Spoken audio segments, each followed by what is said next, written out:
এই নাও, আমি তোমাকে অনেকগুলো বেলুন দিয়ে দিলাম। আমার এই তরমুজ গাছে যত বেলুন হবে তার সবগুলো দিয়ে তুমি খেলতে পারবে।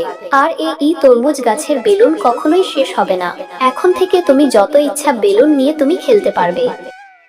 ও বাবা, তরমুজ গাছে বেলুন।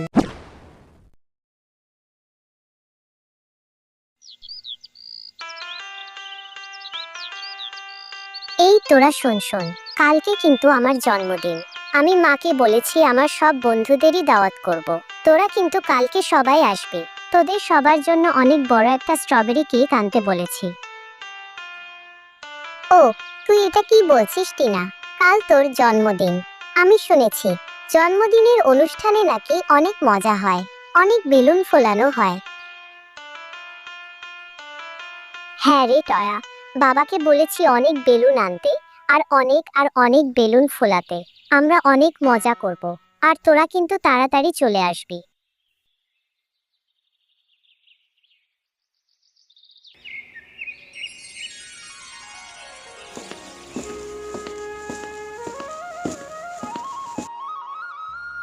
মা বাবা, জানো আজকে না বিকেলবেলা টিনার জন্মদিনের অনুষ্ঠান।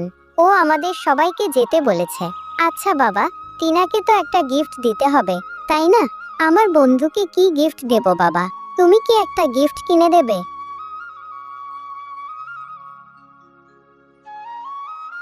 আরে তুই টিনাদের বাড়িতে যাবি? টিনাদের সাথে কি আমাদের তুলনা হয়? টিনার বাবা এই গ্রামের সবচেয়ে ধনী, আর শুনেছি ওর মাও নাকি অনেক পাজি। তুই ওদের ওখানে যাস না। আর গিফট কেনার টাকা কোথায় পাবো আমরা? গিন্নি, তুমি আমার মেয়েটার সঙ্গে সবসময় এরকম করো কেন? আমি কষ্ট হলেও রিক্সা চালিয়ে এই গ্রামের সবথেকে ভালো স্কুলে পড়াচ্ছি। আমি আমার মেয়ের জন্য একটু কষ্ট করে হলেও সবথেকে বেস্ট গিফট এনে দিব। আমার মেয়ে তার বান্ধবীর জন্মদিনে গিফট কিনে দিতে চেয়েছে, আর এটা আমি দেব না, সেটা আমি হতে দেব না। তুই চিন্তা করিস না মা, আমি আজকে কাজ থেকে ফেরার সময় একটা গিফট কিনে নিয়ে আসবো। হয়েছে হয়েছে, অনেক হয়েছে। বাবা, মেয়ের এবার স্কুলে যাওয়ার যে সময় হয়ে গিয়েছে, এই খেয়াল কি তোমাদের আছে? সেইটা বিকেলে দেখা যাবে। এবার স্কুলে যা। আমরা হচ্ছি গরিব, অত বড়লোক বন্ধুর কি দরকার আছে?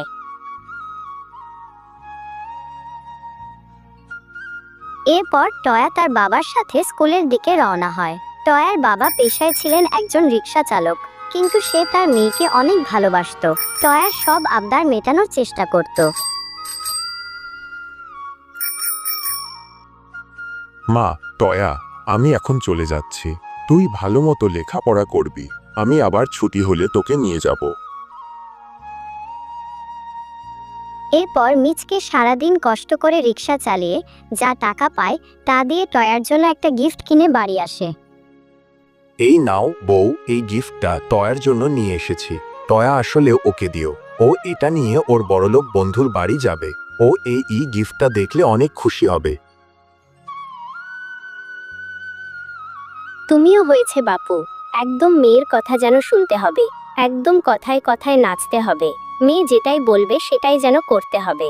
আমি তো ওকে ওখানে যেতেই দিতে চাইছিলাম না। শুনেছি বাঘিনী নাকি অনেক পাজি, আরো অহংকারী। না জানি আমার মেয়েটার সঙ্গে কি করে।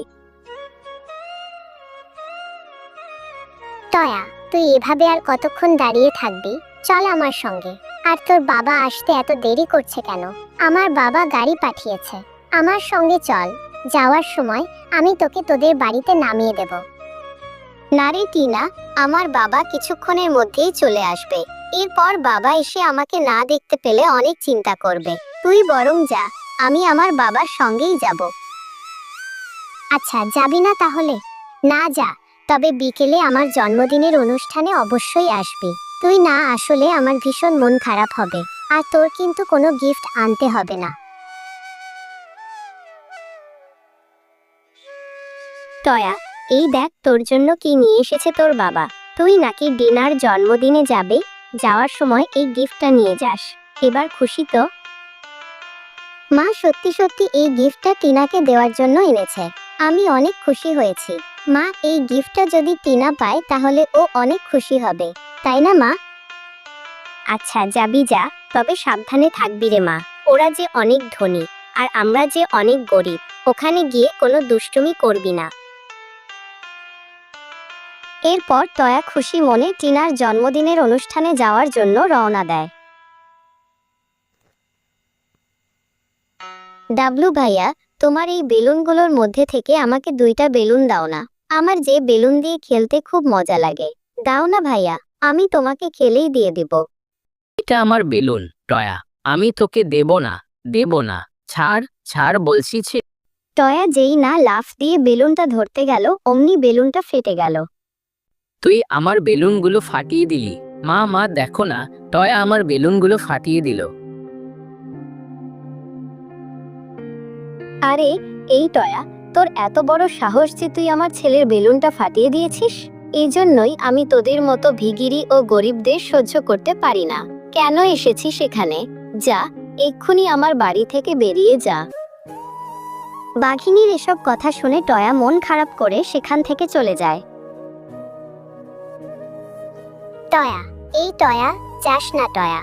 এই টয়া, তুই তো কেক না খেয়ে চলে যাচ্ছিস। মা, তুমি টয়ার সাথে কেন এমনটা করলে? আমাদের বাড়িতে তো আরো অনেক বেলুন আছে। টয়াকে একটা বেলুন দিলে কি হতো? টয়া কষ্ট পেয়ে চলে গেল। তুমি জানো না, টয়া আমার সবথেকে ভালো বন্ধু। এরপর টয়া মন খারাপ করে বাড়িতে গিয়ে বসে থাকে। তখন সেখানে তার মা আসে। কিরে টয়া, একটু আগেই তো তুই টিনার জন্মদিনের অনুষ্ঠানে গেলি। এত তাড়াতাড়ি অনুষ্ঠান শেষ হয়ে গেল, আর তুই এভাবে মন খারাপ করে কেন বসে আছিস মা? কি হয়েছে আমাকে বল। ওহ মা, আমি মিলির ভাই ডাবলুর কাছ থেকে একটা বেলুন নিয়ে খেলতে চেয়েছিলাম, আর বেলুন ওর হাত থেকে নিতে গিয়ে না ফেটে যায়। আর ডাবলু সে কি কান্না! এটা দেখে ওর মা আমাকে অনেক বকে, আর ওদের বাড়ি থেকে কেক না খাইয়ে আমাকে বের করে দেয়। আর আমি সেজন্যই মন খারাপ করে বাড়ি চলে এসেছি। ঠিক এজন্যই আমি তোকে ওখানে যেতে দিতে চাইছিলাম না। আমি তো জানতাম ঠিক এরকমই কিছু একটা হবে, কারণ আমরা যে গরিব আর ওরা হচ্ছে রাজা। ওদের সাথে কি আর আমাদের তুলনা? কেন ওদের ওখানে গেলি তুই? তোকে এত করে না করলাম, তারপরও তো গিয়ে অপমান হয়ে আসলি। বউ, তুমি ওকে আর বকো না, অত ছোট। তুমি চুপ করো, এই সব তো তোমার জন্যই হচ্ছে। তুমি তো মেয়ের সব কথাই ধ্যান ধ্যান করে নাচো, আর এই জন্যই ও আদরে আদরে বাদর হয়েছে। এসব শুনে টয়া তার মা বাবার সাথে অভিমান করে বাড়ি থেকে বেরিয়ে যায়। টয়া মা, আমার যাস না মা, এদিকে আয় বলছি। গিন্নি, তুমি শুধু শুধু মেয়েটার মনে কষ্ট দিলে।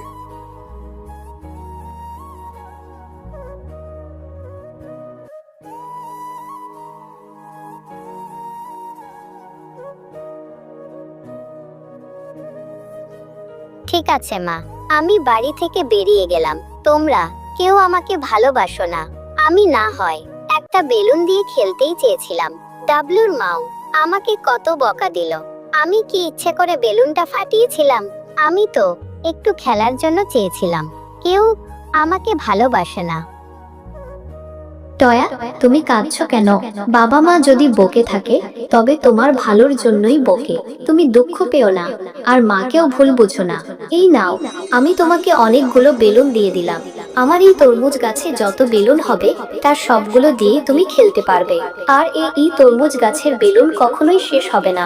এখন থেকে তুমি যত ইচ্ছা বেলুন নিয়ে তুমি খেলতে পারবে। ও বাবা, তরমুজ গাছে বেলুন! কি মজা, কি মজা! এখন থেকে এই সব বেলুনগুলো আমার। আমি এখন বেলুন দিয়ে খেলতে পারবো, আবার এখান থেকে বেলুন দিয়ে আমার বন্ধুদেরও দিতে পারবো। কি মজা, কি মজা!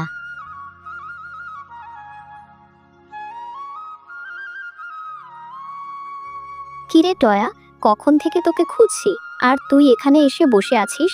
তাড়াতাড়ি বাড়ি চল। মা দেখো না, আমাদের এই তরমুজ গাছে কত বেলুন ধরেছে। জাদুর তরমুজ গাছ আমাকে এইসব বেলুনগুলো দিয়েছে, আর বলেছে এই বেলুনগুলো দিয়ে আমি সবসময় খেলতে পারি। আরে সত্যি তো, দেখছি তরমুজ গাছে কিভাবে বেলুন আসলো। তরমুজ গাছে বেলুন ধরেছে, এটা তো অনেক অবাক করা কথা। এটা আবার কিভাবে সম্ভব? শিয়ালিনী, টয়া অনেক ভালো মেয়ে, তুমি ওকে আর বকো না। ও এখানে এসে অনেক কান্না করছিল, তাই আমি আমার জাদু শক্তি দিয়ে তরমুজ গাছে বেলুন ঝুলিয়ে দিয়েছি। এই বেলুনগুলো দিয়ে শুধুমাত্র টয়াই খেলতে পারবে, আর এই গাছের বেলুন কখনোই ফুরাবে না, আর এই গাছের বেলুন শুধু টয়াই ছিঁড়তে পারবে। জাদু তরমুজ গাছ, তুমি আমার মেয়েকে এতগুলো বেলুন দিয়েছো, আমি তো বুঝতেই পারছি না কিভাবে তোমাকে ধন্যবাদ দিব। আমার মেয়েকে আমি কত কিছু বলেছি এই বেলুনের জন্য, তোমাকে অনেক ধন্যবাদ।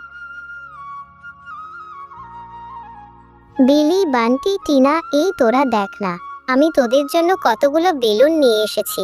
তোরা জানিস, আমি আমাদের বাড়ির পেছনে গিয়েছিলাম, তখন একটা জাদুর তরমুজ গাছ আমাকে এতগুলো বেলুন দিয়েছে। আমাদের তরমুজ গাছে না, অনেকগুলো বেলুন ধরেছে। আমরা আজ থেকে রোজই বেলুনগুলো দিয়ে খেলতে পারবো। সত্যি টয়া, তুই অনেক ভালো। কালকে আমার মা তোকে কত কথা শোনালো, আবার বাড়ি থেকেও বের করে দিল, তারপরেও তুই আজকে আমাদের জন্য বেলুন নিয়ে এসেছিস। সত্যি টয়া, তুই আমার সবথেকে ভালো বন্ধু। হ্যালো বন্ধুরা, ভিডিওটা ভালো লাগলে চ্যানেলটি সাবস্ক্রাইব করে দিন আর পাশে থাকা বেল আইকনটিতে প্রেস করে দিন। ধন্যবাদ।